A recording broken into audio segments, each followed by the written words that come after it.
소개해 주신 대로 저는 한경국립대학교에서 미디어 콘텐츠, 저희 전공 이름이 굉장히 긴데요. 미디어 콘텐츠를 가르치고 있고 그 중에서도 스토리텔링을 가르치고 있습니다. 처음에 저희 제 섭외의 그 메일을 받고 처음에 이제 주제만 보고는 제가 워낙 트랜스미디어 스토리텔링 관련해서는 강의를 하니까 아예 할 수 있습니다라고 했는데 이제 며칠 후에 다시 보내주신 메일을 꼼꼼히 살펴보니까 모빌리티 인문학 연구원이더라고요. 그래서 모빌리티에서 왜 저를 처음에 이제 그렇게 생각을 했습니다.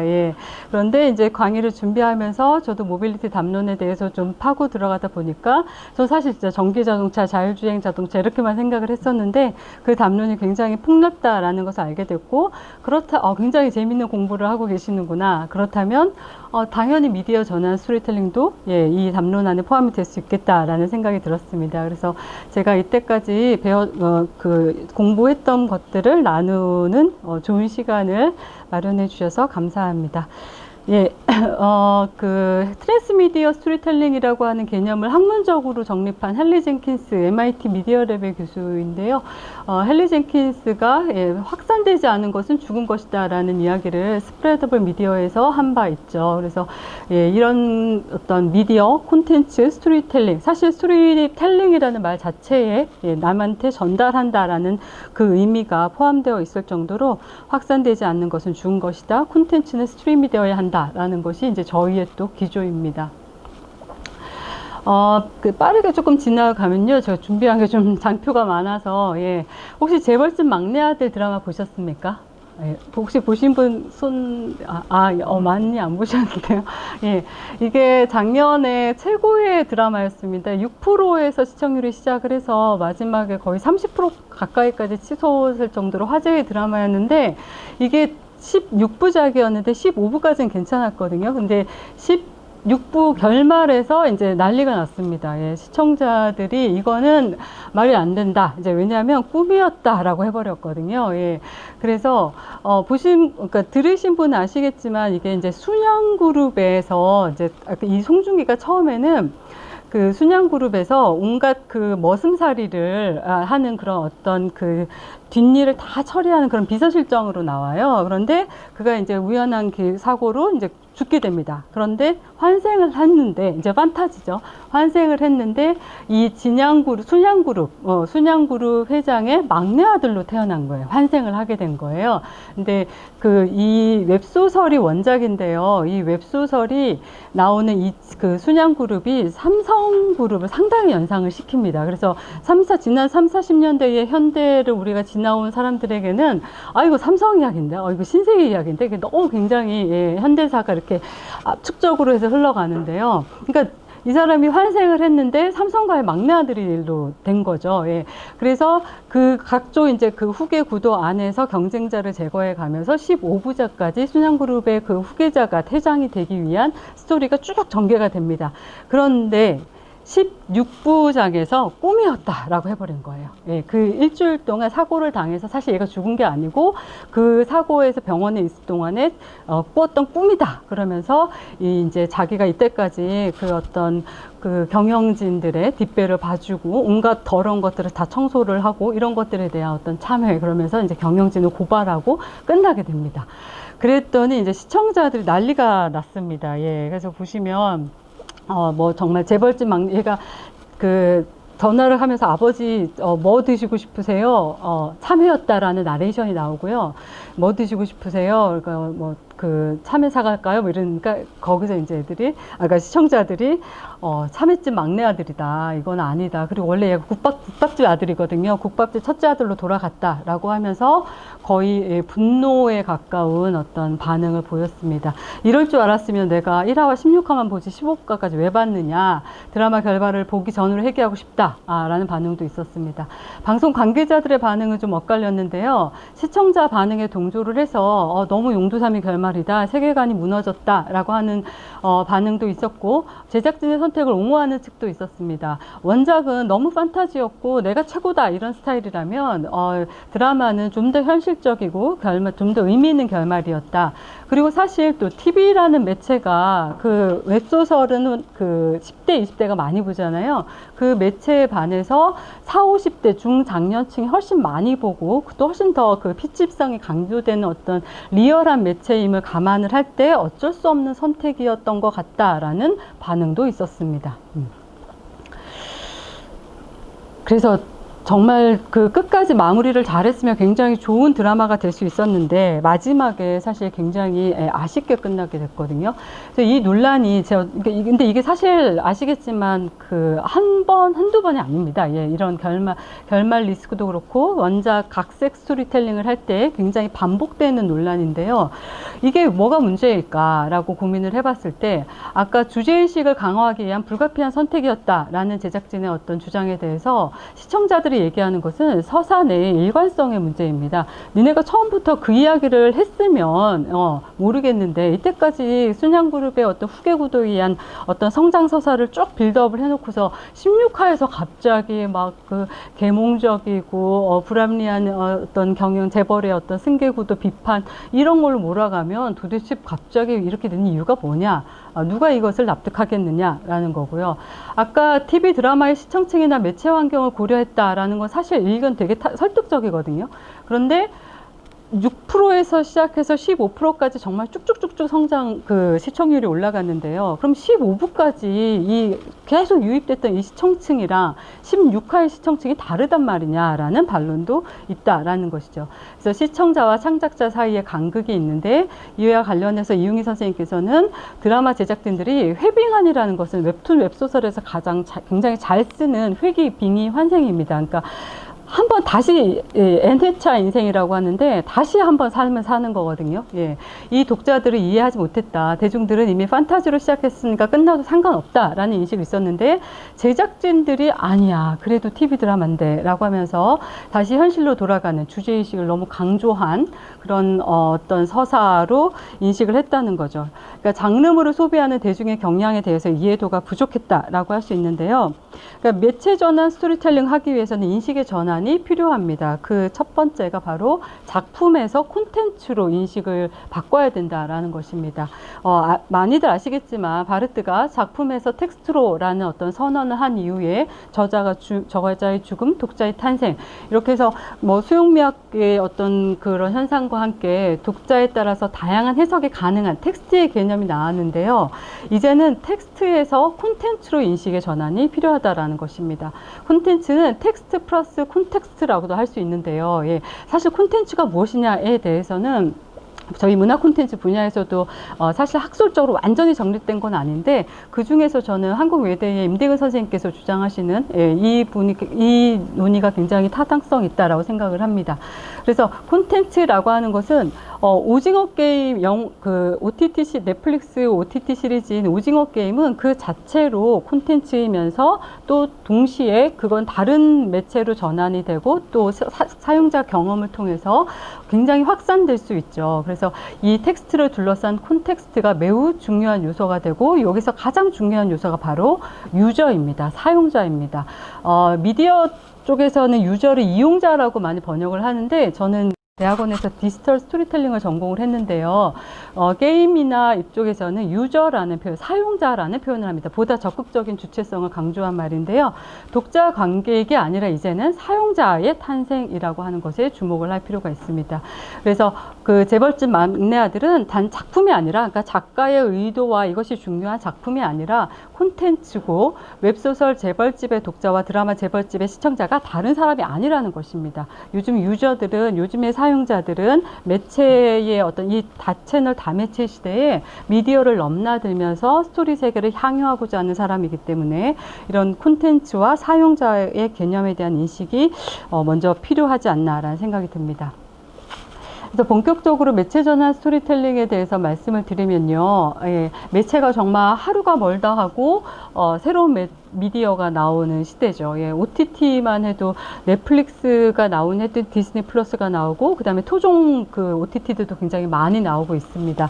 그래서 이러한 다매체 그다음에 다채널 시대에 이야기의 공급이 사실 그 수요를 못 따라가는 현상이 났습니다. 그래서 자연스럽게 좋은 IP에 눈을 돌리게 된 것이죠. 그래서 매체 전환 스토리텔링이 굉장히 확산되고 그 중요성이 점점 높아지고 있는데요.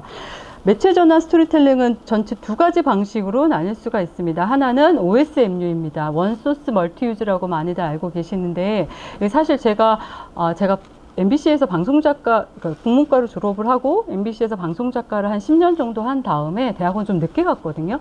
네, 32살에 갔는데요. 그때만 해도 이거 OSMU가 거의 문화콘텐츠진흥원과 저희 쪽 학계 산업계의 거의 중요한 아젠다였습니다. 아, 뽀로로가 이렇게 대박이 났대. 메이플 스토리가 이렇게 대박이 났대. 야, 그럼 그 킬러 콘텐츠를 개발하자. 그 공식이 뭘까? 이거를 찾는 것에 거의 이제 혈안이었고 굉장한 많은 자본이 투입이 됐었는데요. 사실 그거는 이제 허상이다라는 것이 밝혀졌죠. 사실 캐릭터밖에 안 남는 것 같다라는 이야기를 했었고요. 그래서 이제 그리고 나서 한 90년대 후반, 2000년대 초반 들어서 새롭게 슬슬 대두되기 시작한 개념이 바로 트랜스미디어 스토리텔링입니다. 그래서 두 쪽은 다 그 다매체를 사용한다는 점에서 언뜻 봐서는 굉장히 비슷해 보이는데요. 전혀 다른 구조 체계를 가지고 있습니다.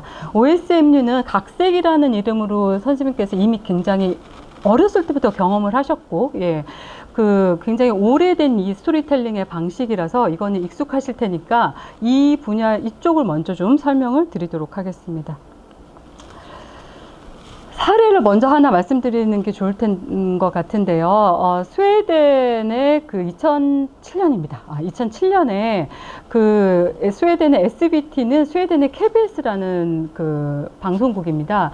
거기서 그 드라마가 일요일 밤에 드라마 5부작이 우리나라는 막 16부작, 20부작 하지만 사실 이렇게 이야기를 좋아하는 나라가 별로 없거든요. 그래서 스웨덴도 그렇고 독일도 그렇고 한 5부작 이 정도면 노멀한 상황인데요.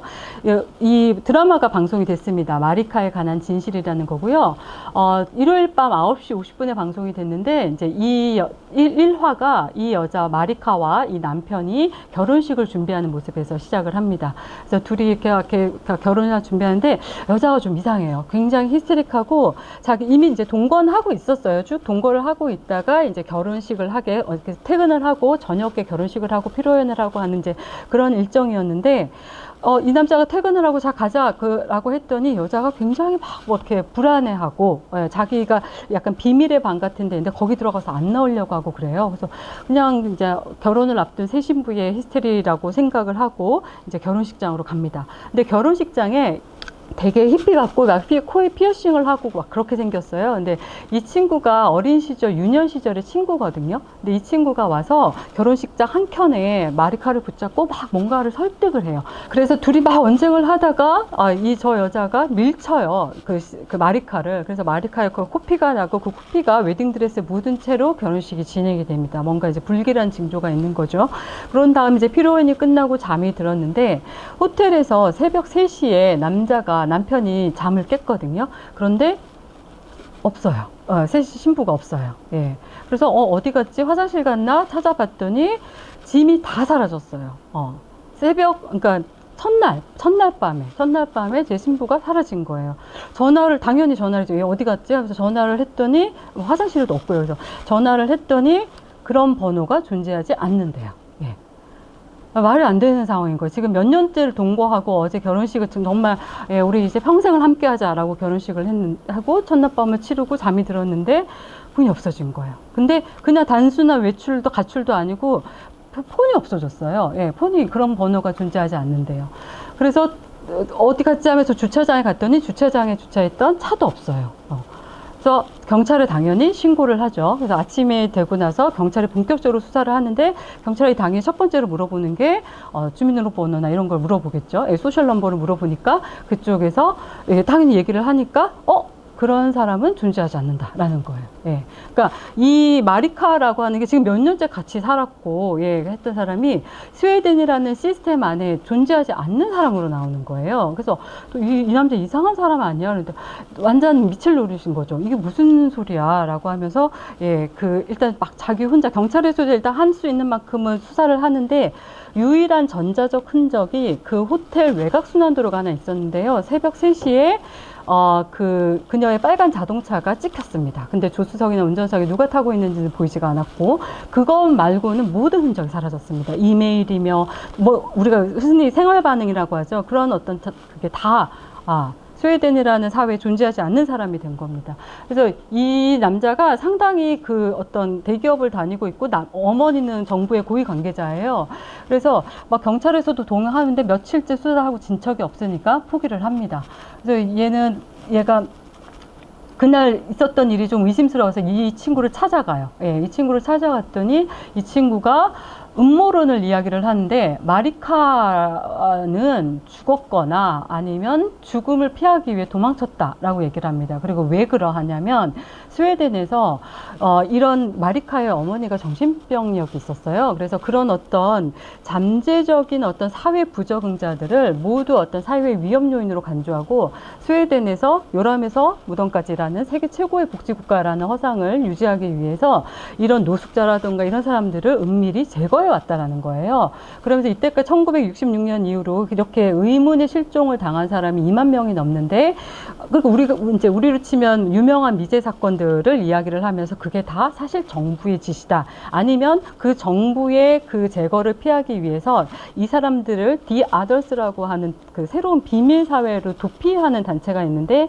이 사람들한테 함께 있거나 아니면 제거당했을 것이다. 이런 얘기를 하는 거예요.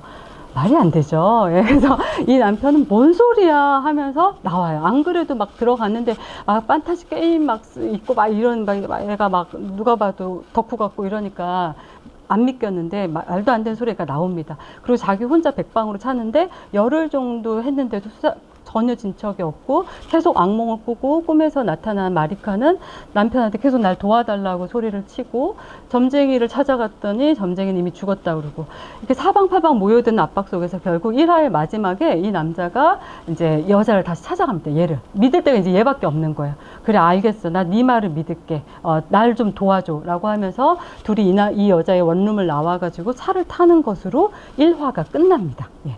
보통 드라마가 끝나면 그 다음에 뭐가 시작되죠? 예고편. 네. 저희 학생들한테 얘기하면 보통 카페베네 이렇게 얘기합니다. 예, 예, 맞습니다. 보통 크레딧이 쫙 올라가면서 그 다음에 이제 예고 나오거나 아니면 광고가 나오게 되죠. 예. 그런데 이 드라마는 끝나고 나서 갑자기 여기 뒷모습인데요. 이 사람이 존 칼슨이라고 하는 그 유명한 사회부 기자입니다. SBT에. 우리나라로 치면 한 손석희 정도 되는 굉장히 유명한 앵커인데 이 사람이 갑자기 나와요. 예, 그 크레딧이 나오면서 저희가 이 드라마를 준비하는 과정에서 고소를 당했다는 거예요. 한 블로거로부터 고소를 당했다. 이게 사실 실화래요. 마리카의 이야기가 아니라 마리아라고 하는 실제 여성의 2년 전에 실종된 실제 여성의 이야기고 지금 이 친구로 추정된 그러니까 그 블로거가 실제 마리아의 친구였던 거예요. 근데 그 담당 PD가 여름에 자기한테 와서 그냥 어떤 이런 이제 실종 사건이 있다면서요 하고 취재를 해갔는데 자기한테 아무 상의도 없이 이거를 드라마로 만들어서 방송을 했다. 어떻게 거대 방송국에서 더구나 공영방송에서 이런 짓을 하지? 라고 하면서 고소를 한 거예요. 그래서 이걸 갖다가 저희가 어떻게 된 일인지 한번 알아보겠다라고 하면서 갑자기 이제 디베이트 프로그램 그것이 알고 싶다가 시작이 됩니다. 우리나라로 치면 드라마 끝났는데 그것이 알고 싶다 또는 추적 60분이 시작이 된 거예요. 그래서 담당 PD 그 다음에 사회학자, 경찰 뭐 이렇게 다 나와가지고 그 다음에 그 블로거 고소했다는 그 블로거가 나와가지고서는 블로거랑 담당 PD랑 막 싸워요. 너가 취재가지 않았냐. 물론 난 취재한 건 인정한다. 하지만 이거 픽션이다. 라고 막 이야기를 하고 또 사회학자는 사회학자로 저작권 문제에 대해서 막 이야기를 하고 그러다가 생방송 마지막쯤에 남편한테 그 마리아의 남편이라는 사람한테 전화가 걸려와요. 그러면서 전화를 막 화를 냅니다. 너는 어떻게 개인의 슬픔에 대해서 이런 식으로 할 수가 있니? 라고 하면서 막 방청객들은 웅성웅성하고 아수라장이 되면서 존 칼슨 기자가 우리가 일단 수습을 하고 일단 우리가 이렇게 어떻게 된 일인지 마리아의 이야기에 대해서 좀 더 취재를 해보겠다. 라고 하면서 끝납니다. 예. 선생님들께서 만약에 나 드라마 새로운 거 하나 한대 라고 하면서 이제 드라마 앞에 앉았다가 갑자기 추정 60분이 시작이 되고 이게 실화래. 근데 이게 정부가 관여를 하고 있고 하여튼 방송국에서 이거 무단 도용했다네 라고 하시면 여러분 어떻게 하시겠습니까? 일단 KBS 홈페이지 가져와야죠. 그렇죠? 예, 가져가지고 수신료에 갇히는 감동이라면서 이게 감동이냐면서 쫙 좀 욕을 해주고 그 다음에 저 여자가 블로거라는데 그리고 블로그에 자기가 2년 동안 그 친구를 찾아다닌 기록이 다 보관되어 있다는데 그러면 한번 가볼까? 하게 되죠. 웹사이트로 이동을 하게 되죠. 그래서 실제 스웨덴의 국민들도 많이 그랬습니다. 스웨덴 국민이 아시겠지만 800만 밖에 안 되거든요. 그리고 IT 환경도 우리보다 훨씬 낫습니다. 그런데 이때 이 SBT의 홈페이지가 계속 정말 새로운 기록을 경신했습니다. 그리고 나서 이제 다음 주부터는요, 어떻게 됐냐면, 그 마리카의 드라마대로 가면서 우리가 이 회에서 인정을 합니다. 우리가 그래 잘못했어. 대신 우리가 이 마리아 실종 사건을 그 취재하는 걸 도울게 라고 하면서 이제 디베이트라고 하는데 우리 다큐멘터리로 이제 가게 됩니다. 예. 그런데 선생님들께 짐작을 하셨겠지만 이 디베이트까지 다 시나리오였습니다. 예. 그래서 2008년에 에미상을 받았는데 에미상의 인터랙티브 TV 시리즈 부문을 수상을 했습니다. 그래서 드라마가 있었고요. TV 드라마가 있었고 그거를 이거는 허구의 이야기죠. 그런데 이거를 이 페이크 다큐인데 다큐멘터리를 통해서 현실의 이야기로 바꿔버린 다음에 또 웹사이트가 있었습니다. 이 컨스피라레는 스웨덴어로 음모라는 뜻인데요. 여기에 들어가면 이제 이 친구가 블로거예요. 고소했다는 아드리아라는 블로거고요.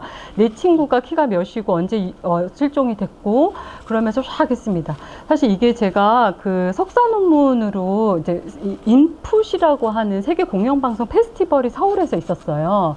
근데 저는 이제 그 산업체 경력은 방송이었고 대학원에서 배운 공부는 이제 게임을 비롯한 디지털 스토리텔링이었잖아요. 그래서 저는 제가 석사 논문을 통해서 이 둘을 좀 연결하고 싶은 욕망이 있었는데 그 인풋에서 이 콘텐츠를 보고 너무 재밌다. 방송과 게임의 결합, 뭐 새로운 인터랙티브 드라마 이러면서 이제 소개를 했었거든요.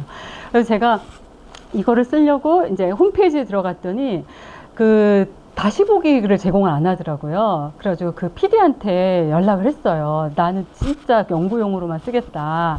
이걸 좀 다시 볼 수 없냐. 그랬더니 2주 후에 제가 그때 저희가 이화여대 SK텔레콤관을 쓰고 있었는데 2주 후에 CD 5장이 스웨덴에서 왔어요. 그것도 되게 감동적이었던 게 본인이 부담을 하고 그래서 예, 그래서 선진국 다르다 이러면서 너무 좋아했던 기억이 있는데 그러면서 제가 본격적으로 연구를 시작을 했거든요. 그래서 컨스피랄의 이 웹사이트 들어가서 제가 깜짝 놀란 게 대충 만들지 않았어요. 이 메뉴가 다 있는데 여기 한쪽에 미제 사건들이라는 메뉴가 있는데 거기 들어가 보면 1960년대 얘네가 주장하는 그것들 있죠. 예를 들면 우리나라로 치면 개구리 소년 실종 사건, 화성 연쇄살인 사건도 다 사실 정부의 지시고 이 사건이랑 연관되어 있다라고 하는 가상의 음모론을 너무나 그럴듯하게 해놨어요. 예. 그래서 정말 제가 이거 웹사이트를 다 출력을 했는데 A4지만 이 정도가 됐을 정도로 너무 잘 만들었습니다. 그리고 이 사람이 스웨덴 전역을 다니면서 자기 친구를 찾아다닌 기록이 있거든요. 그거를 영상으로 다 찍어 놓고요. 예. 그래서 사실 1화가 방송되고 나서 그 스웨덴의 굉장히 보수적인 신문에서는 바로 정말 불같은 칼럼을 썼습니다. 어떻게 방송국에서 이런 대국민 사기극을 벌이지? 라고 하면서 비판을 했는데 2화, 3화가 진행이 되면서 시청자들의 반응, 시청자도 물론 알았습니다. 그때는. 예, 처음에는 이제 이게 실화래 라고 하면서 막 이렇게 바이럴이 되다가 2화, 3화가 되고 나서는 이제 알았습니다. 그래서 시청자들 반응은 좀 달랐던 것이 너무 재밌는데? 얘는 너무 잘 만들었는데?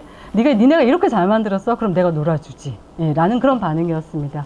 그래서 시청자들이 참여하는 어떤 그 활동이 전개가 되면서 활발하게 일어났고요. 그래서 에미상 그 방송계의 오스카상이라고 하는 에미상을 받았는데요.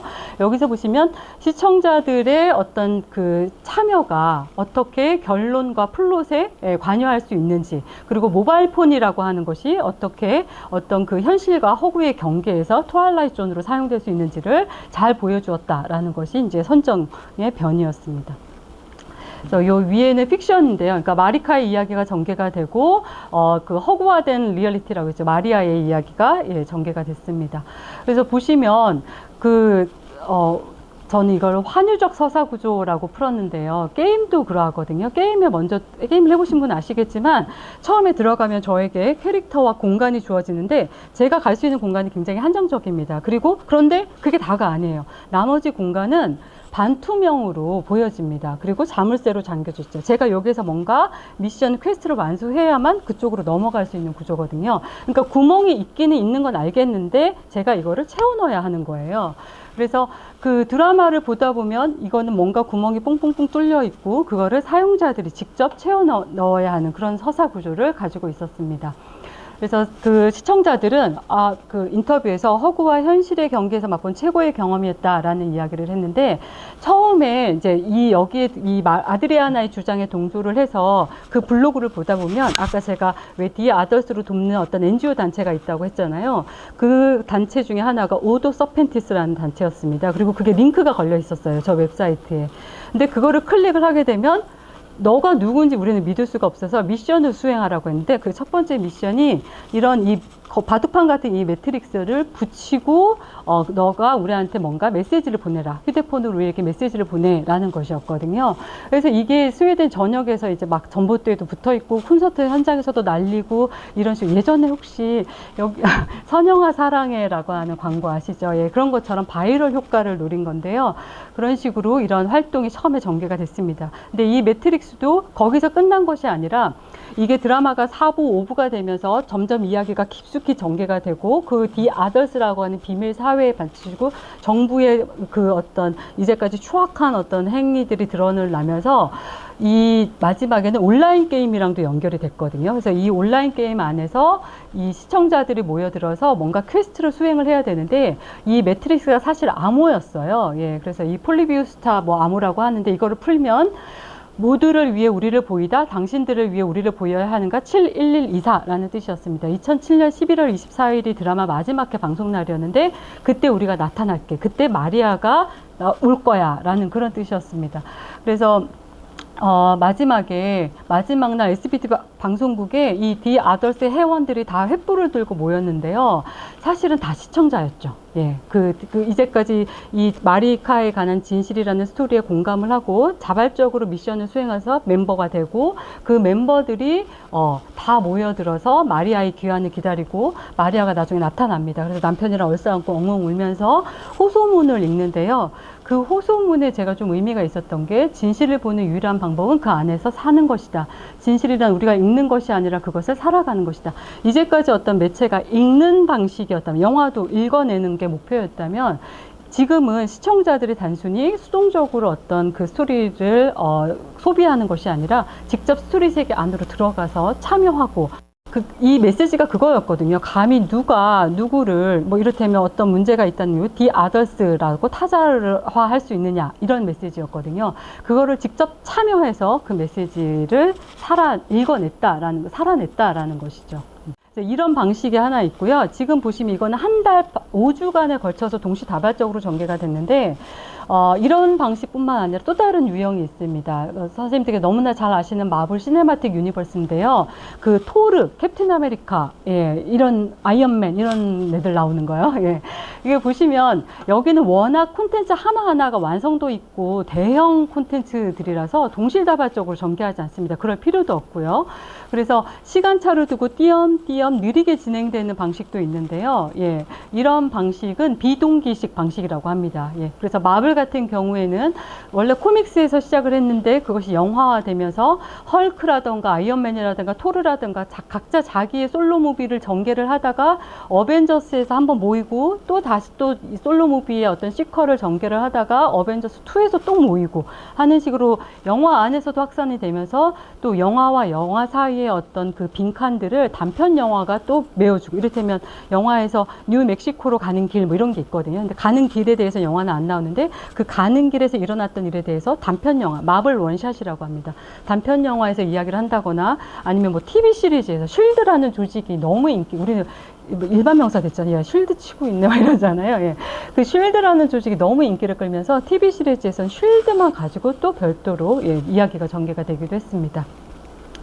그래서 MCU의 스토리 세계를 이해하기 위한 가장 좋은 방법은, 예, 다 보는 겁니다. 예, 그래서 마블의 어떤 팬덤을 마블바, 마덕들 뭐 이렇게 얘기를 하거든요. 근데 이 마덕들 보시면요, 이 캐릭터의 관계도, 이거 조금 그 구글에 다 있는데요. 되게 멋있어요. 예, 이런 어떤 캐릭터의 관계도를 연대기 순으로 만들기도 하고, 또 어떤 정말 레전드급의 어떤 미국의 유튜버 같은 경우는 토르의 아버지랑 아이언맨의 아버지랑 연결되고 막 이런 것들이 뜨문뜨문 떡밥처럼 던져지거든요. 그런 것들을 다 순서대로, 예, 모든 영화들을 재편집해서 13시간짜리로 다시 만드는 그런 일도 있습니다. 그래서 정리를 하면 트랜스미디어 스토리텔링 같은 경우에는 다매체를, 다중 플랫폼, 다중 미디어를 사용을 해서 어떤 이야기 세계를 각색해서 똑같은 이야기를 반복하는 것이 아니라 연결되어 있지만 새로운 이야기를 함으로써 스토리 세계를 점점 확장해 나가는 방식입니다. 네, 이거는 넘어가도록 하겠습니다. 헨리 젠킨스의 개념이고, 이거는 안드레아 필립스라는 개념입니다. 중요한 것은 다매체를 사용한다. 통일된 어떤 이야기 경험을 갖고, 세계관을 갖고 있어야 된다. 매체 간의 스토리의 반복은 회피해야 된다. 이 점에서 이제 OSMU나 크로스미디어랑 갈라지는 지점이죠. 네. 그래서 이제 트랜스미디어를 그러니까 이해를 하셨으니까 본격적으로 둘을 좀 비교를 해보면요. 예, 위에가 그 전통적인 미디어 프랜차이즈 방식이고 밑에가 트랜스미디어인데요. 보시면 아시겠지만 처음에 영화가 있었어요. 예, 영화가 잘 됐어요. 그래서 게임으로 만들려고 하니까 색깔만 좀 바꾸고 게임에 맞춰서 약간만 수정을 한 거죠. 또 책이 나왔어요. 예, 책도 약간만 수정을 해서 냈습니다. 그래서 얘네는 스토리가 상당 부분 중첩되어 있기 때문에 이 부분들의 합이 전체보다 작을 수밖에 없습니다. 예, 겹쳐져 있으니까요. 근데 트랜스미디어 같은 경우는 직소 퍼즐을 생각을 하시면 됩니다. 그래서 영화가 이런 거였어? 그러면 뭔가 연결되어 있는데 다른 이야기를 하고, 책은 또 다른 이야기를 하고, 그래서 얘네를 조합했을 경우에 새로운 하나의 그림이 만들어집니다. 그래서 부분의 합이 전체의 그 이상이 될 수 있는 거죠. 새로운 그림을 알게 되었으니까요. 방향성 측면에서도 이렇게 비교가 가능하고요. 예. 그래서 제가 이제 이 둘을 비교하는 이제 연구를 시작하면서 제가 주목을 했던 방식은, 그러니까 저희 스토리텔링이 기존의 서사학, 문학의 서사학이랑 어떻게 다르냐면, 서사학은 문학 예술을 대상으로 하고 있기 때문에 표준화라던가 어떤 창작 방법론, 지침들을 마련할 필요는 없어요. 근데 저희 콘텐츠는 산업이랑 연계가 되어 있기 때문에 창작을 활성화시키고 창작의 어떤 표준화, 지침들 이런 것들을 도움이 되는 실용적 인문학이거든요. 그래서 뭔가 이 크로스 매체 전환 스토리텔링의 어떤 체계를 만들 수 없을까 제가 고민을 하다가 제가 주목한 방식은 크로스 미디어가 A, A-A-A 이런 식으로 조금씩 변형을 하면서 같은 계열로 가고 있다면 트랜스미디어는 A, B, C, D 예, 이건 알파벳이라는 조직 원리에 의해서 순서가 이렇게 연결되어 있겠죠. 이런 식으로 가는 것 같아. 예. 그리고 제가 아까 그 마리카를 하면서 뭔가 이거 환유적이야. 빈칸을 채우게 만들어. 은유한유 제가 선생님들 앞에서 감히 얘기를 하면 안 되겠지만 혹시나 예, 아주 간단한 예를 들면 내 마음은 호수요라는 은유가 있을 때 마음과 호수는 유사성에 의해서 결합을 했잖아요. 그렇죠? 유사성에 의해서 대체가 됐죠. 마음과 호수는. 근데 환유 대표적인 것이 뭐 오늘 청와대에서 무슨 발표가 있겠습니다라고 하는 청와대는 사실 대통령 정부의 어떤 환유고 아니면 빵이 아니면 죽음을 달라. 예, 식량을 빵이라는 것을 이제 환유적으로 이야기를 하고 있잖아요. 그러니까 환유는 굉장히 사실 수사학에서 환유는 은유보다 약간 열등한 것으로 폄하되어 온 것이 사실입니다. 예. 왜냐하면 환유가 되게 일상적이기 때문에 그래요. 우리 때문에 야, 너 머리 잘랐구나. 사실 머리카락이잖아요. 머리카락을 잘랐구나라고 해야 되는데 머리 잘랐구나라고 얘기하거든요. 부분이 전체를 대신하거나 하는 방식입니다. 그랬을 때 우리는 당연히 머리를 잘랐다고 이해한 사람은 아무도 없습니다. 예. 당연히 그 나머지 생략된 부분을 자연스럽게 우리가 채워내게 되죠. 그래서 환유를 욕망의 수사학이라고도 하는데요. 그래서 어쨌든 거기에 제가 주목을 하다 보니까 야콥슨의 언어학에서 이것은 유사성의 언어가 조직되는 두 가지 방식이 유사성에 의한 계열체적 집합, 그 다음에 인접성에 의한 통합체적 연세에 의해서 구성이 된다라고 하는 거기에 주목을 하다가 그걸 언어학으로는 근데 사실 안 되죠. 매체전환 스토리텔링의 어떤 생성 원리 구조를 파악하는데 언어학으로는 부족을 했는데 야콥슨이 스스로 이거는 프로이트의 정신분석학에서 압축에 해당돼라고 이야기를 한 바 있습니다. 그리고 인접성에 의한 통합체적 연세는 프로이트의 전치에 해당돼라고 이야기를 했거든요. 근데 이게 락강이 다시 압축은 은유고 전치는 환유다라고 다시 해석을 한 바 있습니다. 그렇다고 한다면 이 수사학이라고 하는 것은 스토리가 하나의 거대한 비유라고 했을 때 어떤 이 매체전환 스토리텔링의 구조를 파악할 수 있는 학술적인 토대가 될 수 있지 않나라는 생각을 했고요. 그래서 제가 주장을 하고자 하는 것은 크로스미디어 스토리텔링, 즉 각색이라고 하는 것은 압축의 방식에 의해서 운유적인 연세를 가진다. 하나를 다른 것으로 대체한다. 그래서 저는 이것을 중충결정의 미학이라고 생각을 합니다. 그리고 환유라고 하는 것은 전위를 통한 환유적 연세라고 했는데요. 방향 전환이 일어납니다. 이를테면 이제 프로이트가 꿈에서 전치라고 하는 방식에 대해서 그러니까 이 전위에 대해서 예를 들면 내가 보통 이런 거 있죠. 내가 어떤 이런 꿈을 꿨어 라고 했을 때 이제 일어났을 때 그 꿈이 해석이 되는 순간들 있잖아요. 아, 내가 어제 이런 일이 있었고 이런 일이 있어가지고 얘네 둘이 짬뽕이 되어가지고 내가 이런 꿈을 꿨나 보다. 아, 내가 요즘에 면접이 앞두고 너무 긴장을 했나 보다. 뭐 이런 식으로 해석이 될 때가 있고, 어떤 때는 제가 왜 내가 이런 꿈을 꿨지? 이럴 때가 있습니다.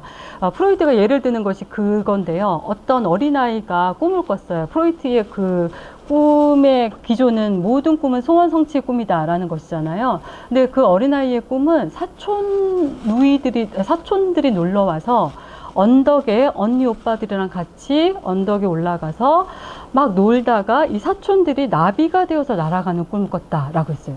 뭔가 미학적으로는 되게 아름답죠. 그런데 프로이트는 그거를 어떻게 분석을 했냐면 이 사촌들이 오면서 이 아이가 왕따가 됐다는 거, 소외되었다라는 거예요. 그래서 이 아이는 이 사촌들이 가버렸으면 좋겠다라고 하는 그 소원을 사실은 꿈을 꾸고 싶었는데 의식의 검열관이 작동을 해서 꿈에서도 형태를 다르게 했다라는 거죠. 아, 그 사촌들이 없어져 버렸으면 좋겠어. 라고 하는 것은 꿈을 꾸면 안 되니까 뭔가 다른 목표, 나비가 돼, 아름다운 나비가 되어 날아갔다라는 식으로 형태를 바꿨다, 전위되었다라고 이야기를 합니다. 그래서 이거는 의미의 방향 전환이 일어나는 것이고, 그래서 무게 변동의 역학이라고 저는 생각을 합니다. 예.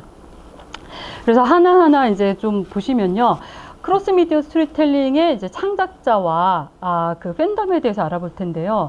아까 제가 크로스 미디어 같은 경우는 중추 결정의 미학이 되게 중요하다. 이거를 창작자들에게, 작가나 감독들에게 이야기를 하면 너무 바꾸려고 하지 마. 이거거든요, 사실. 그 원작의 충실한 각색이 훨씬 효과적이야 라는 이야기인데 그게 잘 안 일어납니다. 그래서 그게 왜 안 일어나는지를 창작자와 팬덤의 어떤 그 욕망에 대해서 살펴보면서 이야기를 해보도록 하겠습니다.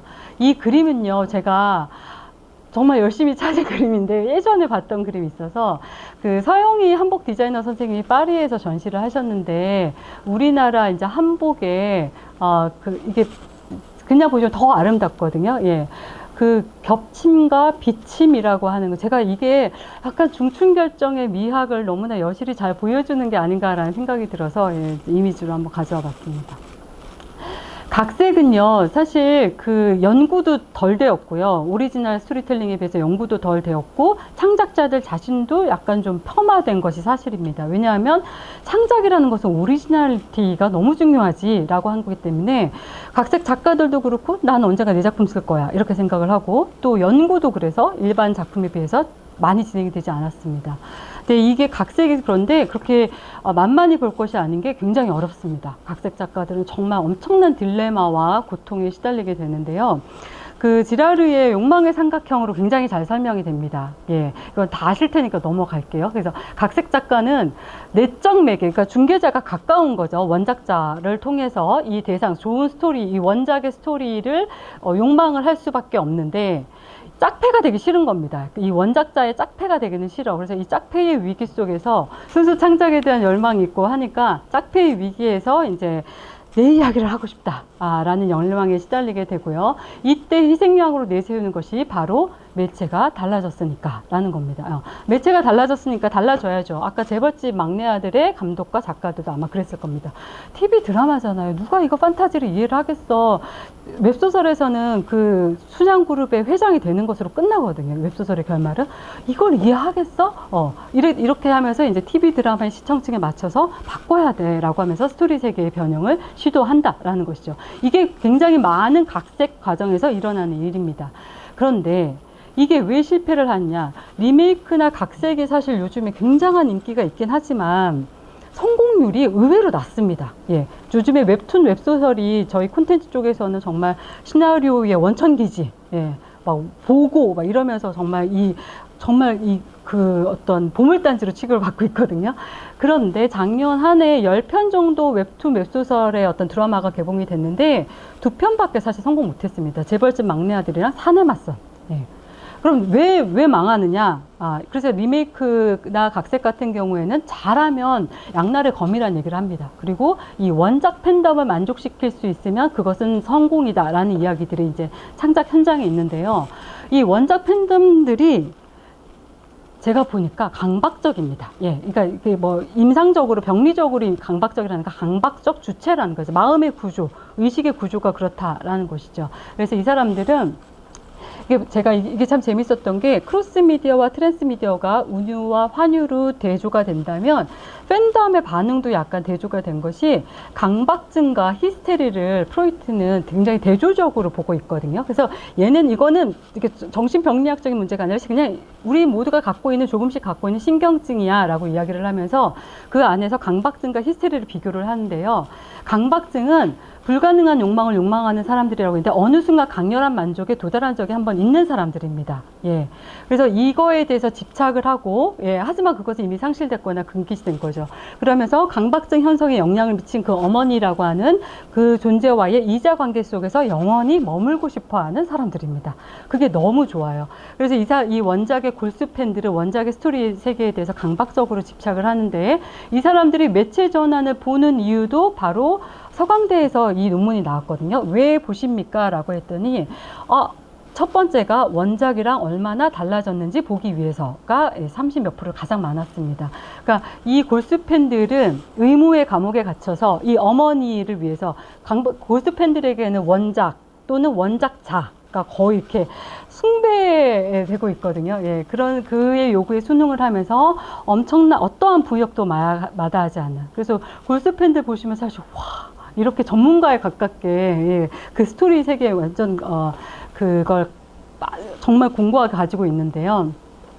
이렇다 보니까 거세되는 것에 대해서 강박적으로 싫어한다라는 것이죠. 그래서 원작 팬덤은 원작의 스토리 세계가 변형되는 것을 원하지 않고 그 어떤 작은 것도 충실히 구현되기를 바랍니다.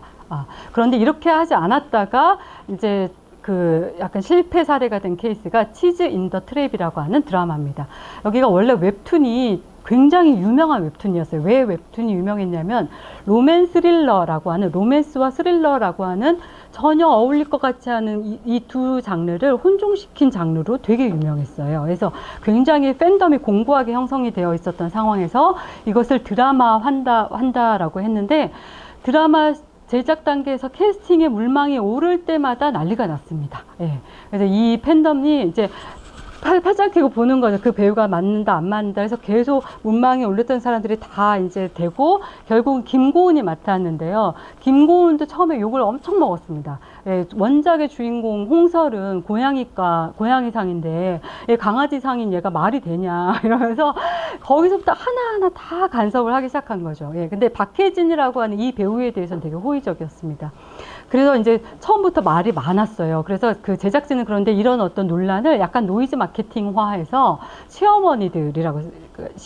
치인트의 시어머니라고 해서 이 원작 팬덤을 시어머니들이 화났다 이런 식으로 언론 플레이도 하고요. 예, 약간 이렇게 화제성으로 몰고 갔는데 그것이 나중에는 좀 약간 패착이 되었죠. 예. 그래서 처음에는 그런데 드라마 전반부에서는 제가 이거를 분석을 하기 위해서 이 드라마 팬카페에 들어가서 한 4개월치의 어떤 게시글을 다 분석을 했거든요. 근데 전반부에는 굉장히 호의적인 반응이었습니다. 보시면 아시겠지만 솔직히 반대했는데 막상 재밌네요. 예. 이 사도 웹툰 각색한 게 망한 게 많아서 이번에 정말 원작 망치지 마라고 하면서 걱정을 했었는데 어머 꿀잼이에요 라는 이런 반응들이 있었습니다. 그래서 특히 김고은 같은 경우에는 그 강아지상이라는 이유로 반응이 안 좋았었는데 연기력으로 극복을 해내면서 완전히 굉장히 좋은 반응을 얻었고 드라마 한 10 중반부까지는 굉장히 반응이 좋았습니다. 그래서 시청률도 굉장히 고공행진을 했는데 문제는 이 후반부에서 스토리가 원작과 급격히 달라집니다. 재벌집 막내 아들 그래도 마지막이라서 그랬지 여기서 중반부부터 급격히 달라졌는데요. 어떻게 달라졌냐면요. 이 박혜진과 원작은 사실 이 남자 주인공과 여자 주인공의 사랑 이야기고 이 서브 남주가 나와요. 이 서브 남주는 사실 근데 얘랑 뭔가 그거를 형성하지는 않거든요. 그런데 드라마에서는 얘네 둘의 대결 구도로 만들어 버렸어요. 그래서 이 여자 주인공이 과연 누구를 선택할 것인가, 이런 어떤 스토리 갑자기 전개되기 시작하면서 서브 남주였던 이 남주의 비중이 폭발적으로 늘어나기 시작했습니다. 그래서 제가 너무 재밌었던 게시글 하나가 있는데, 게시글이 제목이 8분이었어요. 뭐 충격과 분노 이랬어요. 그래서 뭐야 하면서 딱 들어갔더니 자기 타이머 아이폰에 화면을 찍어서 그냥 하나 딱 했는데 8분이라고 찍히면서 이 남자 주인공이었던, 원래 남자 주인공이 80분 드라마에 등장한 시간이 8분밖에 안 됐대요. 그리고 나머지 다 서브 남주의 이야기로 채워졌다는 거죠. 엄청나게 바뀌었다는 걸 아시겠죠. 그러면서 이제 난리가 났습니다. 이제 이 원작 팬덤들이 이게 말이 되느냐, 이거는 서강준이라고 하는 그 서브 남주의 소속사가 중국 판권이랑 연관이 되어가지고 뭔가 있다, 촬영 원본은 모두 공개해라 라고 하면서 나중에는 다음 아고라에 진짜 청원이 들어갔습니다. 예. 그래서 마지막에 23부작인가 마지막 회를 앞두고 담당 이윤정 PD가 사과 성명을 발표를 합니다. 심지어. 예. 그래서 굉장히 사실 탄탄하게 좋은 드라마가 될 수 있었음에 불구하고 그 후반부에 너무나 급격하게 달라진 스토리로 인해 가지고 조금 실패작이 된 사례라고 할 수 있습니다. 재벌집 막내 아들도 마찬가지인데요. 재벌집 막내 아들에 간단하게 말씀드리면, 사람들이 여기서 원했던 것은, 웹소설을 할 때 원했던 것은요, 얘한테 몰입하는 게 아니거든요. 얘를 플레이어하는 플레이어들이거든요. 사실 독자들은요. 예. 그래서 지금 삼성그룹 회장 만들기라고 하는 서사를 꾸준히 플레이어 입장에서, 얘가 아바타고 캐릭터예요. 거기에 몰입해서 쭉 진행을 시켜왔다는 거죠. 예를 들면 이런 건데요. 저는 지금 이사 갔지만 제가 그 3개월 전까지 분당에 살았는데요. 얘가 이제 재벌집 막내 아들 9살짜리로 태어난 아이가 카알기 폭파사, 얘는 미래의 일을 알고 있잖아요. 그래서 카알기 fog파사고에서 그 아까 진양그룹 회장을 구해요. 그 비행기 타면 안 된다고 하면서 구한 사례가 있어요. 그러니까 이 촉이 좋은 이 순양그룹 회장이 얘가 이 녀석 봐라 라고 하면서 눈여겨보기 시작하는 거죠. 그러면서 너 무슨 선물을 받고, 네가 내 목숨을 구해주고 있으니 무슨 선물을 받고 싶냐라고 물어봐요. 그랬더니 얘가 지도가 있는데 이걸 주세요 라고 하거든요. 그랬더니 이런 뭐 허허 벌판, 이 쓰잘데기 없는 땅은 뭐 war락고 이렇게 얘기를 해요. 분당 땅이에요. 그래서 그 당시에 허허 벌판이었던 분당 신도시 240만 평을 달라고 이야기를 하는 거예요. 예. 그럴 때 이제 저희는 우리도 알고 있잖아요. 시청자로서 분당의 지금 시가가 얼마고 240만 평이면 얼마만큼의 보상을 받은지 알잖아요. 예. 그러면서 이제 우리는 플레이어로서 우리도 같이 몰입하기 시작하는 거죠. 앞으로 이런 굵직굵직한 서사가 있을 텐데. 그래서 그 다음 장면을 보시면 회장이 비서실장한테 물어봐요. 이제 분당이 신도시로 개발이 되면서 거액의 보상금이 도련님 계좌로 입금이 됐습니다 라고 얘기를 하거든요. 그랬더니 회장이 금마는 그 돈으로 가지고 한 400억인가 입금이 됐어요. 그 돈 가지고 뭐 한다 카드노? 이렇게 물어보니까 비서실장이 달러를 산다고 합니다. 이렇게. 그 우리도 이제 아는 거야. 정말 이 환전. 예, 그러면서 이제 같이 서사에 몰입을 하게 되는데요. 제가 이게 게임의 구조인데요. 예. 일반 영화나 드라마가 이 페르소나라고 하는 캐릭터에 몰입을 하는 구조였다면, 이 재벌집 막내 아들의 웹소설 웹툰에서 이 회귀 빙의 환생이라고 하는 이 모티브에서는 플레이어로서 그 사용자들이 몰입을 한다라는 것이죠. 그런데 15화까지 지금 쭉 빌드업을 해왔는데 갑자기 엄마가 컴퓨터 전원 빼버린 거랑 똑같은 거예요. 예. 지금 마지막 미션을 앞두고 있었는데, 예.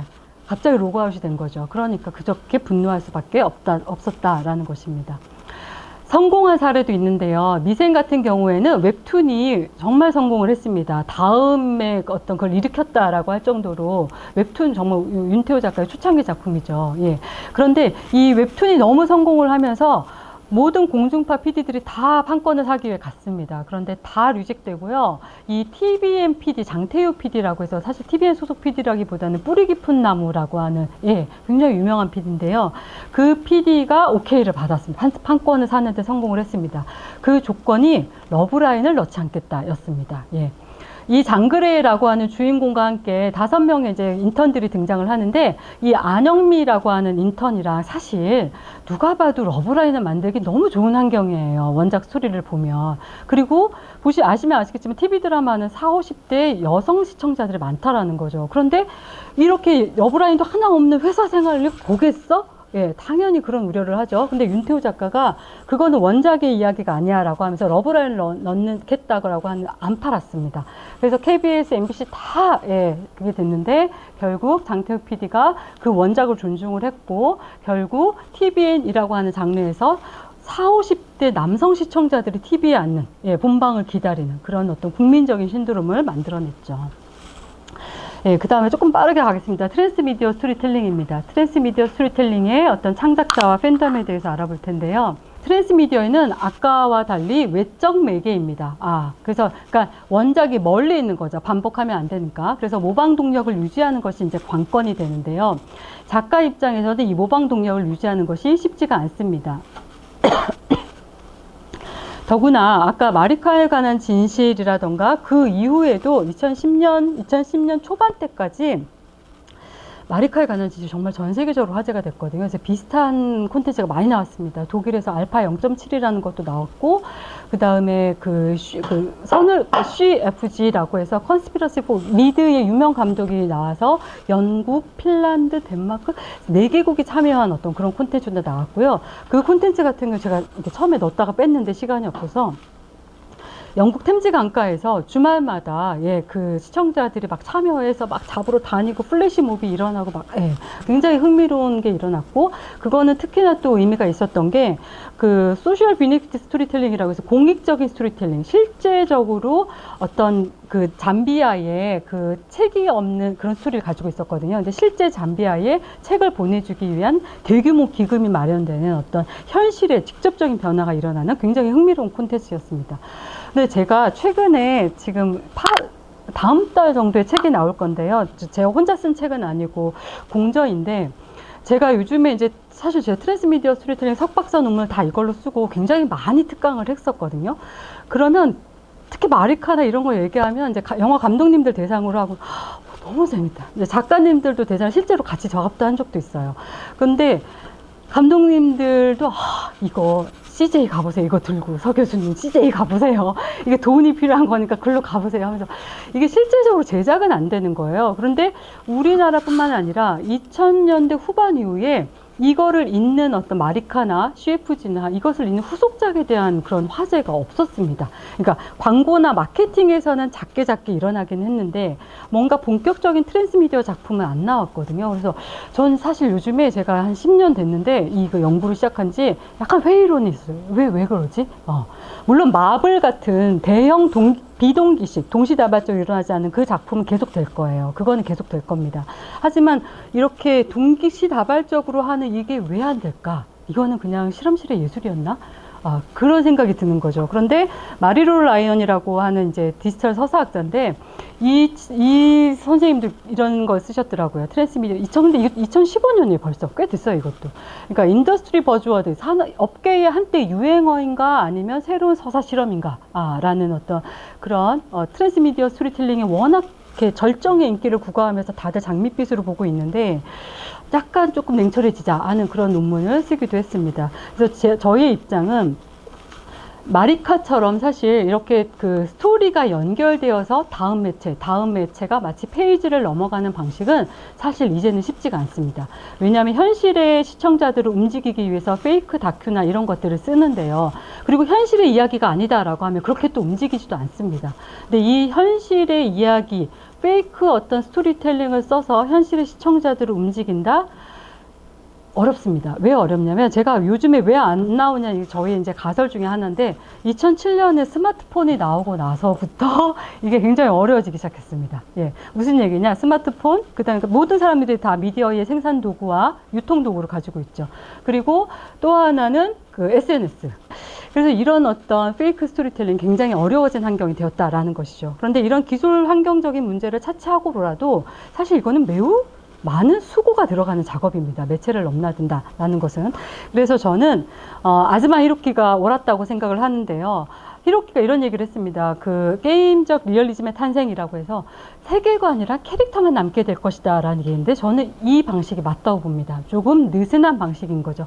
내러티브가 완전히 조직되어 가지고 유기적으로 연결된 내러티브는 조금 어렵지 않나 라는 생각이 들고, 세계관, 통일된 세계관을 통해서 다매체를 통해서 캐릭터가 연결고리가 되어서 전개되는 방식은 앞으로도 계속될 겁니다. 그런데 제가 항상 이 특강을 하게 되면 플로어에서 나오는 질문 중에 하나가, 우리나라는 그런 게 없나요? 마리카나 뭐 그런 게 없나요? 라는 질문을 많이 하는데, 외국에서는 트랜스미디어가 왕좌의 게임도 그렇고 영화나 드라마랑 연결 지어 가지고 많이 진행이 됐거든요. 근데 우리나라는 그런 게 없었어요. 그런데 제가 이번에 연구를 하다 보니까 K-팝이랑 K-예능에서 굉장히 트랜스미디어의 어떤 프로젝트들이 많이 발견되더라는 것입니다. K-팝에서는요, 팬덤에서 이미 사용을 하고 있는데, 트랜스미디어라는 말을 사용하지 않고 세계관 스토리텔링이라고 합니다. 그래서 아이돌 팬덤들은, 야, 이번에 아이브가 나왔어. 아이브의 세계관은 뭐야? 몬스타엑스가 나왔어. 몬스타엑스의 세계관은 뭐야? 이제 이런 식으로 이야기를 합니다. 그래서 세계관 스토리텔링이란 말로 이미 잘 알려져 있고, 이걸 가장 잘하는 게 바로 SM의 에스파입니다. SM은, 이미 그 블랙맘바라고 하는 그 초창기 데뷔송부터 1편, 두 번째, 세 번째 노래가 다 스토리가 연결되어 있고요. 그래서 여기서 이제 스토리가 다 연결되어 있고, 다 자체적인, 광야라고 하는 자체적인 어떤 공간을 가지고 있습니다. 그래서 SM에서는 사실 에스파가 시작한 건 아니거든요. 그 이전에, 엑소에서 이미 시작을 했었고, NCT가 조금 발전을 시켰고, 에스파에서 완성이 됐다라고 할 수 있는데, 그래서 SM에서는 SMCU, 아까 MCU를 연상하게 하죠. SM 컬처 유니버스라고 해서 하나의 유니버스 생태계로 묶으려는 노력들을 굉장히 많이 하고 있습니다. 특히 이 광야라고 하는 공간이 되게 재미있는데요. 이 광야가 어디냐 찾는 것도 사실 에스파의 팬덤들한테 굉장히 의미가 있습니다. 그래서 그 광야가 어디예요? 도대체 맨날 광야에서 블랙맘바랑 싸우고 막 어쩌고 저쩌고 얘기를 하는데, 광야가 어디야? 카리나라고 하는 멤버가 그 소셜 콘텐츠에서 그렇게 얘기했어요. 성수동 245번지 아닌가요? 그러니까 SM 사옥이 있는데요. 그래서 SM 사옥에 보면 광야라고 하는 것을 하나 이제 마케팅으로 해가지고 포지셔닝을 하고 있습니다. 그래서 그 광야라고 하면, 근데 사람들이 아무것도 없어. 사실 광야가 노래를 가사를 뜯어봐도 뭐 없대. 무규칙적이고 무정하게 무한의 영역이라고 하는데, 사실 이것이 굉장히 핵심입니다. 저는 스스로 자기 증식하는 세계를 만드는, 너무나 타이트하게 스토리가 만들어져 있으면 사실 이렇게 이야기 갈래들이 생산되기가 쉽지 않거든요. 그럼에도 불구하고 또 그러면 텅 비어 있냐? 그것도 아닙니다. 블랙맘바라고 하는 최대의 빌런이 있고 마스터 플롯이 있는 그런 세계입니다.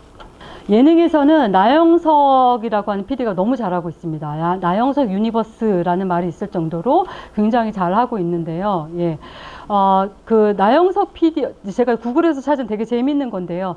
이거는 나PD 월드래요. 나PD 월드의 캐릭터 관계도는 이렇게 그 수평적 거미줄처럼 방사형으로 서로 연결져 있는데, 김태우 PD, 한때 쌍두마차로 불렸던 무한도전의 김태우 PD 같은 경우에는 되게 수직적이고 위계적인, 유재석 라인, 하하 라인, 이런 식으로 위계적이라는 것이죠. 이럴 경우에는 확산이 되기 쉽지 않은데, 이럴 경우에는 캐릭터 네트워크가 무한대로 연결되면서 스토리가 확장되는 구조를 가지고 있다라는 것입니다. 그래서 제가 이번에 그 발간되는 책에서 분석을 한 건데요. 꽃보다 시리즈로 시작을 했습니다. 처음에 나영석 PD가. 그러면서 꽃보다 할배라고 하는 것은 이서진이라고 하는 뉴욕대 경영학과 출신의 또 뭐 아버지가 엄청난 금수저라고 하고 막 이러는 애를 가지고, 사실 우리가 그냥 가도 힘든 게 유럽 패키지 여행이잖아요. 그런데 그 대선배 할아버지 배우들 4명을 모시고 네가 짐꾼 역할을 해서 갔다 와라 라는 거였거든요. 그런데 그게 정말 히트를 대박이 났죠. 그러면서 그 다음에 이제 나영석이 잘하는 것이 꽃보다 할배가 히트를 했어요. 그럼 꽃보다 누나입니다. 그러니까 할배들로 재미를 봤으니까 이번에는 젠더 수합을 해서 여배우들, 정말 예능에서 만나기 힘든 탑 A급 여배우들을 데리고 갔습니다. 그때는 이제 이승기라고 하는 더 젊은 짐꾼을 붙였죠. 그래서 젠더 수합을 해서 캐릭터를 변형을 하고, 상황은 그대로 가고요. 그 다음에 다시 꽃보다 할배 스페인배 장소를 바꾸고, 꽃보다 청춘은 아이돌을 또 데리고 갔습니다. 이런 식으로 그 안에서 상황은 그대로 두고 캐릭터만 바뀔 때는 같은 시리즈로 읽힙니다. 내적으로 스피노프 분화할 때는 상황만 그 상황을 가지고 가요. 캐릭터만 바뀌고. 그런데 삼시세끼라고 하는 새로운 프로그램 또는 신서유기라고 하는 새로운 프로그램이 나타날 때는 캐릭터를 가지고 갑니다. 여기서 가지고 온 게 이서진이라는 캐릭터였어요. 아, 이서진 이렇게 했더니 너무 재밌네. 그러면 강원도 정선이라는 산골에서 삼시세끼 네가 가마솥에 밥을 해 먹으면서 네가 삼시세끼 밥을 해 먹는 프로그램 해보자. 너무 재밌겠지? 이렇게 된 게 삼시세끼거든요. 그래서 삼시세끼 캐릭터만 가지고 와서 분할을 시작을 했고, 여기 안에서는 다시 또 역시 캐릭터만 바꿉니다. 이서진이 재밌었으니까 이번에는 차승원 캐릭터를 해볼까? 이런 식으로 바뀌는 식으로 진행이 됐습니다. 그리고 신서유기가 참 재밌었는데요. 신서유기는 나영석 PD가 1박 2일 PD였는데 원래 자기가 가장 잘하는 겁니다. 그런데 이것들을 그 각자 외부로 분할을 시켰습니다. 그래서 여기에서 그 멤버들이 한 명 한 명이 마치 솔로 무비인 것처럼 자신의 콘텐츠를 가지고 웹 예능, 웹 콘텐츠를 가지고 있는 특성이 있습니다. 그래서 이렇게 나영석 유니버스가 각기 다른 프로그램이죠. 그래서 이 효과 하나의 생태계, 하나의 유니버스를 만들게 되면 요즘에 정말 그 선택의 어떤 그 어려움을 겪고 있잖아요. 너무나 많이 나오니까. 그래서 요즘에 젊은 사람들은 시성비를 따진다라고 하더라고요. 그 시성비가 내 시선의 가성비라는 겁니다. 그래서 넷플 뭐봄 이런 광고도 있잖아요. 너무 많으니까 선택을 했을 때 실패하고 싶지 않은 거예요. 그랬을 때 이렇게 스토리의 어떤 유니버스를 만든다고 한다면 새로운 신작이 나왔을 때 아까 마블처럼 믿고 보는 나영석 건 재밌지 이러면서 그 수많은 선택지에서 먼저 선택되는 그런 효과가 있을 수 있다라는 것입니다. 트랜스미디어 팬덤 같은 경우는 저는 히스테리 주체라고 이제 생각을 했는데요. 이게 소심이가 소심이 맞나요? 약간 적합하진 않습니다. 그런데 좋은 이미지가 없어서 히스테리 주체라고 생각하시면 됩니다. 히스테리 주체는 강박 주체와 달리 한 번도 만족한 적이 없대요. 너무 제가 이 얘기하면 학생들은 이래요. 너무 안타깝대요. 그런데 한 번도 만족한 적이 없고 그래서 결여를 잘 견디고 결여를 스스로 유지하는 주체라고 합니다. 그래서 트랜스미디어는 그래서 타자를 잘 받아들이고요. 빈칸을 제공하고 사용자가 매체 횡단을 통해 스스로 맞추기를 원하는 방식이 굉장히 잘 맞다라는 것이죠. 특히나 히스테리 팬덤들은 자기가 지배할 수 있는 지배자를 원한다라고 합니다. 락강의 세미나에 나오는 말인데요. 트랜스미디어 사용자들은 콘텐츠를 스토리 세계를 향유할 때 자신이 뭔가를 하기를 바랍니다. 그래서 빈칸을 던져주고 그것이 의미 있는 경험이 될 수 있도록 제공하는 것이 매우 중요하다라는 것이죠. 그리고 히스테리 주체들은 물론 강박적인 의무가 나타나나 공격성이 없다는 것이 특징입니다. 이 사람들은 그 이자관계 안에서 행복한 것이 아니라 일단 삼각형을 만들 수 있거든요. 타자를 받아들일 준비는 되어 있기 때문에 훨씬 더 적극적으로 타자와 연대하고 협업할 수 있습니다. 히스테리 팬덤이 적극적인 매체 횡단입니다. 제가 이것도 역시 마블의 게시판을 다 분석을 했었는데, 와, 정말 이 마덕들의 더구나 마블은 너무나 콘텐츠가 방대하잖아요. 얘네가 이렇게 공부했으면 진짜 하버드를 갔겠다 싶을 정도로 어마어마한 그런 매체 횡단과 그 놀이들을 보여주고 있습니다. 그래서 아까 타자를 적극적으로 받아들인다고 해서 사회적인 담화를 생산하는데 되게 유리합니다. 이 그림이 아까 제가 얘기했던 그 영국에서 일어난 CFG, 컨스피러시 선을 위한 음모라는 콘텐츠입니다. 그래서 실제적으로 템즈 강가에서 막 쫓기는 막 콘텐츠 일어났고요. 마지막에 이제 그 석유 기업의 어떤 음모를 밝히는 거였는데 그 사람이 검거가 되고 시청자들이 환호하고 그러면서 거기서 만들어진 기금이 실제 잠비아 야학의 책을 수십만 권의 책을 보내는데 사용이 됐습니다. 정리를 하겠습니다. 우리는 왜 매체를 넘나드는가? 제가 처음에 할 때만 해도 우리가 더 이상 이제 단일 미디어에 TV 한다, 뭐 한다 거기에 매여 있어서 하는 시대가 아니니까 우리가 원하는 시간에 원하는 장소에서 우리가 원할 때 스토리 세계를 향유하고 싶다라는 욕망이 트랜스미디어를 촉진한다라고 생각을 했습니다. 근데 제가 요즘에 사실 생각이 조금 바뀌었는데요. 아까 그런 어떤 트랜스미디어에 대한 어떤 성찰 이런 것들을 겪으면서 크로스미디어는 각색이라고 하는 방식은 사실 굉장히 오래됐고요. 초창기부터 있었습니다. 그래서 이거는 계속 될 겁니다. 그리고 트랜스미디어는 다만 정보통실 기술의 발달과 스마트 미디어가 나오면서 시청자들이 직접 참여하는 어떤 환경이 만들어지면서 새롭게 나타난 콘텐츠인 거죠. 이게 어떻게 진화될지는 계속 봐야 될 것 같습니다. 사실 저희는 게임하는 사람 입장에서는 이렇게 넘나들 필요 없이 게임 안에서는 완전한 스토리와 완전한 상호작용이 가능한데 이 생각도 합니다. 그래서 콘솔 게임 같은 거 보면 요즘에 영화와 게임의 경계도 무너지고 있거든요. 그래서 이 트랜스미디어가 앞으로 어떻게 갈 것인지에 대해서 굉장히 또 흥미로운데, 그래서 제가 하고 싶은 얘기는 제가 이번에 그 강의를 준비를 하면서 모빌리티 담론에 대해서 좀 찾아봤는데 이 선생님의 유튜브 그 콘텐츠가 굉장히 좋았습니다. 박훈태 대표님인데 마지막에 이런 얘기를 하시더라고요. 모빌리티의 미래가 인간의 이동성을 증대하는 방향, 또 그다음 비인간 사물과 그 사물의 어떤 이동성을 증대하는 방향. 구글이 이쪽을 한다면 아마존은 이쪽을 하겠죠. 그런데 마지막에 되게 의미 있는 질문을, 그러니까 그 어떤 아젠다를 던지신 게, 과연 그런데 이동성을 극대화하는 것만이 좋은 모빌리티일까요? 라는 질문을 하셨습니다. 그래서 머물러 있는 것은 그럼 열등한 것일까요? 그래서 전 이게 저의 어떤 연구에도 굉장히 인사이트를 주었는데요.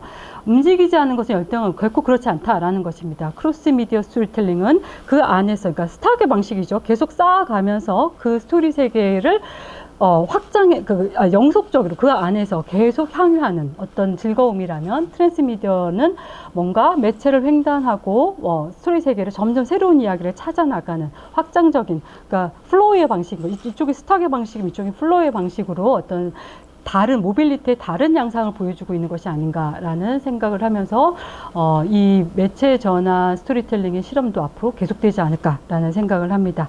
이때 우리가 중요한 것은 결국은 유저들은 단순히 콘텐츠를 수동적으로 소비하는 것을 원하지 않고 함께 성장하기를 원한다는 것이고, 그래서 스토리 세계에 참여시켜서 소속감을 가지고 사용자 경험을 만들어갈 수 있도록 해야 된다라는 것이 저의 기조입니다. 네. 네, 여기까지 긴 시간 들어주셔서 감사합니다. 고맙습니다.